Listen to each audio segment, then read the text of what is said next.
Z nami sanska Miša. Miša, še zmeraj rahlo alergična na ta vzdevek ali je to del zgodovine? V bistvu za mene je to del zgodovine. Jaz sem to sansko spustila že daleč za sabo, tako da imam raje samo Miša ali pa Mihajla. Da se malo vrnem na ta večer. Nekateri danes hodijo z nekoliko rdečice v obrazu to okoli, zato ker mogoče niso tako odgovorni do naroda, kot bi zmagovalec želel. Ne? Pa me zanima, Miša, kako si pa kaj ti odgovorna do naroda? Ja, jaz bom tudi zdaj zardela, tako da nekaj časa še ne bom imela te dolžnosti do naroda. Pa je zmagala, ne vem, izjava, ki je po tvojem okusu ali bi mora katera druga? Jaz mislim, da za to izjavo bo potrebno še nekaj več narediti, ne samo zavedanje Slovencev, glede na finančno stanje, ki mladim družinam nekako onemogoča, da bi delali na večji rodnosti, ampak vseeno je nek dober začetek pa dobra spodbuda.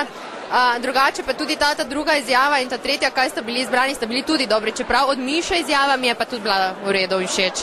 Glede na to, da sama delaš v medijih, v tiskanem mediju, če se ne motim, bi sama izpostavila kakšno prezrto izjavo znanega Slovenca, ki se ti je zdela pomembna, markantna, odmevna?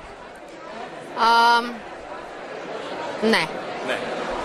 No pa ne ostane pri tem. Hvala lepa. Hvala. Tu si me dobo, veš?